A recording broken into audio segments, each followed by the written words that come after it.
Even with all the negative buzz heading into its release, much of it well earned because those betas were buggy as hell, Ubisoft's Ghost Recon Wildlands has actually managed to emerge in a well enough shape. It's a fairly solid game with lots of different story missions and a wide map to explore. We may even go as far to say that it's fun, because really, it can be, especially when playing with friends. However, and you knew this was coming, there are many ways that Ghost Recon Wildlands could be better, or at least improved upon. Whether it's general performance, quality of life issues, more options, or just making the game feel more tactical, there are plenty of different ways to further polish Ghost Recon Wildlands. Let's take a look at 15 of them below. Don't worry, we won't advocate for enemies to turn into bullet sponges like the Division's early days, though there's certainly a lot that the dev team could learn from Massive Shooter, among other titles. Tagging supplies once in co-op. Perhaps one of the most annoying things about Ghost Recon Wildlands is having to tag supplies. Now don't get us wrong, it's a somewhat tedious thing to do when playing solo, but otherwise a neat diversion to have during a mission. No, we're talking about playing in co-op since tag supplies have to be tagged by everyone in order to count. The most obvious change that should be made is that one person tagging something should count for everyone, no questions asked. Vehicle handling, vehicle handling, vehicle handling. Ubisoft is aware of this and still trying to make improvements, so why not harp on it once more? The cars in this game control like cats in a tumble dryer. Either the physics feel too wonky, the response is too slow, or we have to deal with all sorts of clipping issues. Also, strangely enough, you can one-shot Apache helicopters with a grenade launcher, but not cars. Anyway, improve the handling on vehicles and perhaps on aircraft as well. Thanks.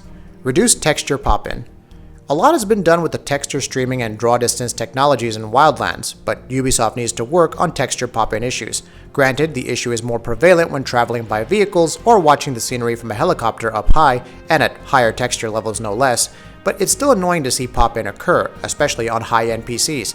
How Ubisoft decides to fix that remains to be seen, but in the meantime, some fixes for the occasional freezing wouldn't be too bad either.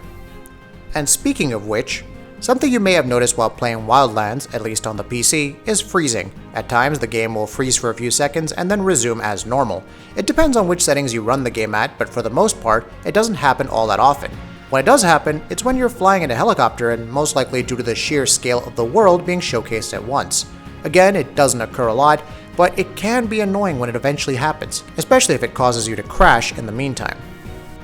Better enemy intelligence. For a game that's all about tactical infiltration and espionage, Ghost Recon Wildlands sure doesn't punish you much if you don't play stealthy. Much of that punishment should be doled out by the enemy AI, which is smart and reasonable enough to flank you, or search for longer than a few minutes after you evaded detection, or just do anything that's reasonably smarter. Smarter intelligence in a post-launch update shouldn't be tough. Heck, if the Division can do it in Update 1.4, so can Ghost Recon Wildlands, even if it takes some more time.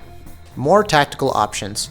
It also wouldn't hurt to have some more variety in our combat. You could take cover behind objects and poke out to shoot from them, but you can't blind fire. You can still lay prone, so it's nice to see that mechanic hasn't been sacrificed. But as a whole, we just want more tactical options in Ghost Recon Wildlands. Something or the other to remind us of the earlier games, if not Rainbow Six Vegas level mechanics. If enemies ever did receive an update to their intelligence, we wouldn't mind having more options for tactical combat either. Dynamic open world events. In the open world of Bolivia, you'll often see rebels fighting against the Santa Blanca cartel. That's all well and good, but the world could really use some more dynamic events, emergent side missions, and better usage of all this digital real estate. Remember how you were walking through the streets of Manhattan and just happened to discover a mission requiring virus scanners being activated, or JTF soldiers assaulting a position for a rescue op? More emergent events would be a cool addition, especially given all the toys at our disposal and the variety of locations. I mean, seriously, a cartel ambush in the desert. Would that be so hard to implement? More enemy variety. So there are the Santa Blanca cartel members, the Unidad guys, and the different drug lords you can interrogate, murder, whatever. I know there wasn't all that much variety in previous Ghost Recon titles, but surely there could be some more in Wildlands given its open world nature. I'm not even sure how you could go about such a task, especially given the game's realistic roots, but surely there's more that can be done. Again, look at the Division with its 3 different factions, and even that was criticized for not enough enemy variety. Some melee enemies or even flamethrower dudes wouldn't be all that far-fetched in the Wildlands version of Bolivia. Not losing weapon pickups when fast traveling. Call this a nitpick, but guess what? It's still a big nitpick. Imagine you're battling all kinds of Unidad forces and just wiping the floor with their brain matter. You pick up their high-tech weaponry and make your escape in a snazzy vehicle. Awesome! Suddenly you find yourself using fast travel to reach another side of the map. But where did that Unidad weaponry go? Long story short, if we pick up enemies' weapons, they should at least persist until we die and respawn, not disappear because we didn't want to travel halfway across the map to battle Santa Muerte. Crosshairs for attack helicopters. Barring the fact that they can be downed with a single shot from a grenade launcher, attack helicopters are probably the best vehicles in the game. Why don't they have crosshairs though? Is it to keep them from being OP? Shouldn't their vulnerability be their main weakness rather than the player's ability to properly line up shots because of no crosshairs? Crosshairs on attack helicopters. Get on it, Ubisoft. And why stop there? Give us the ability to customize said crosshairs with a variety of reticles. Less ambient radio noise. Another common complaint from the betas was concerning radios in the environment. Now, in a game like The Division, you only have these radios in safe houses and you could just walk a short distance away to avoid hearing them. In Wildlands, these damn radios are more frequent and somehow much louder. Toning them down or giving them a much more narrow range would be appreciated. We don't care if that's not realistic, it's certainly less annoying in the long run and will prevent us from brutalizing the locals. Playing solo without AI teammates. When infiltrating a base, it's not uncommon for your AI teammates to be spotted for some reason or another. Why not allow players the option of playing solo without their AI teammates? Some fine-tuning may need to be done with regards to enemy numbers, objectives, and whatnot, but many players are essentially doing all the work solo anyway. Plus, this offers hardcore players an even more difficult challenge to overcome. Heck, go ahead and make it a post-launch update with additional rewards for those who just want to play solo. It would certainly make the experience more intriguing for those who do everything. Sync shot changes.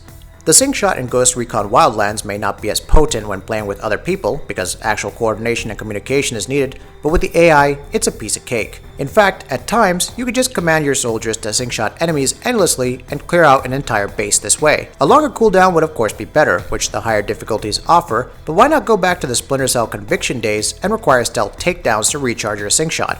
That would at least encourage stealth play a bit more, and it doesn't impede your ability to annihilate a base in other ways. Clipping issues. Clipping issues. If you ever wonder what's the flip side of terrible vehicle controls, it's the clipping issues. Ghost Recon Wildlands had much more severe clipping problems in the betas for sure, and while many of these have been eliminated, there's still work to be done. And said work will take time, but that's not going to stop us from complaining about it. Improved aiming controls on consoles. Ubisoft isn't exactly renowned for its third-person control schemes on consoles, but even with the criticism against the Division's aiming, Wildlands is somehow worse. Even at 100% sensitivity, there's some fairly slow panning, and the dead zone has been cited to be too large. There should be more advanced controller options, along with some fine-tuning for the overall sensitivity. That'll be it for this video. If you like what we're doing, please go ahead and subscribe, and we'll see you next time.